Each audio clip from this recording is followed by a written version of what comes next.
Assalamualaikum warahmatullahi wabarakatuh. Saya Dinda Mutia, NIM 2019143501. Saya dari kelas 3M, dosen pengampu Mardiana Sari MPD. Di video sebelumnya saya sudah menjelaskan langkah-langkah membuat RPP dengan baik dan benar. Kali ini saya akan menjelaskan tentang belajar sambil bermain. Bermain adalah bagian hidup yang terpenting dalam kehidupan anak. Karena bermain adalah keinginan anak secara alamiah. Bermain berpengaruh terhadap pertumbuhan anak. Kadang-kadang anak lebih mementingkan bermain daripada makan dan minum. Anak juga dikenalkan dengan berbagai jenis permainan, baik yang lama maupun yang baru. Manfaatnya adalah mendidik anak untuk mampu memilih dan membedakan apa yang ia butuhkan.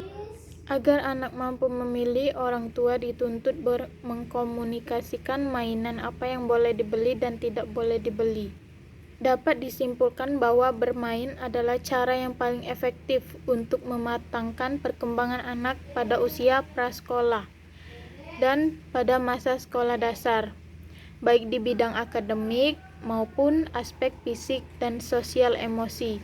Dengan bermain, anak bisa belajar hidup dan dengan lingkungannya, mengembangkan jiwa sosialnya, bermain peran dengan orang lain dan disertai perkembangan kognitif, efektif, psikomotor, dan sebagainya. Bermain sambil belajar memiliki manfaat bagi si kecil. Dengan bermain sambil belajar secara tidak langsung, Bunda akan menstimulasi otak si kecil agar menangkap berbagai macam informasi. Dengan mengajak anak kita melakukan permainan yang seru dan mengasah keterampilan, sesungguhnya merupakan ajang bermain sambil belajar. Ada banyak cara yang bisa kita lakukan dalam hal bermain sambil belajar. Contohnya, yang pertama yaitu kita bisa mengajak ke kebun binatang. Di sini, si kecil dapat bermain sambil belajar mengenai jenis-jenis binatang, jenis makanannya, ciri-ciri binatang tersebut, dan lain sebagainya. Yang kedua, kita juga bisa mengajak si kecil bermain ular tangga. Saat bermain ular tangga, kita bisa mengajarkan kepada si kecil tentang penjumlahan, menghitung titik pada mata dadu, belajar bentuk-bentuk angka, dari angka yang tertera pada papan permainan, dan lain-lain. Yang ketiga, di era yang serba digitalisasi ini, tidak ada salahnya juga memperkenalkan si kecil mengenai gadget. Banyak hal yang bisa diajarkan kepada si kecil via smartphone dan iPad. Kita bisa mendownload berbagai macam aplikasi permainan mengasihkan sambil bermain untuk si kecil. Di sini kita bisa mengajarkan si kecil mengenai berbagai macam bentuk angka, warna, aneka kendaraan, macam-macam lagu, dan lain sebagainya.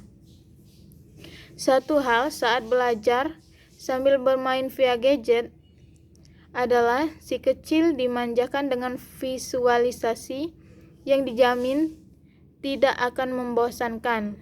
Si kecil dapat cepat menangkap apa yang dipelajarinya. Namun perlu diingat ya,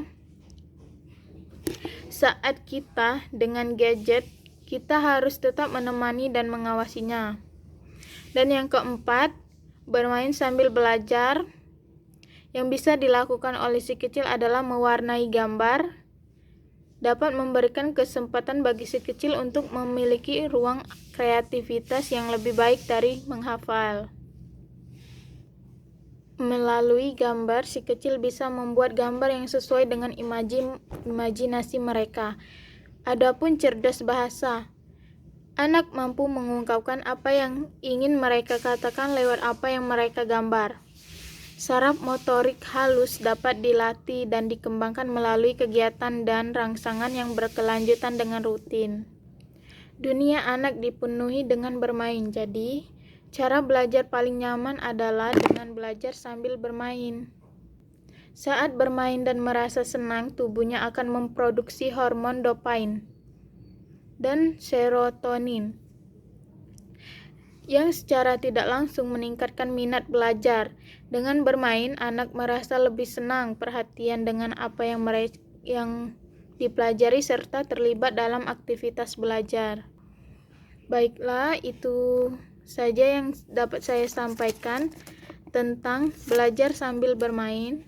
Jika ada salah-salah kata, saya mohon maaf. Kepada Allah saya mohon ampun. Wabillahi taufiq wal hidayah. Wassalamualaikum warahmatullahi wabarakatuh.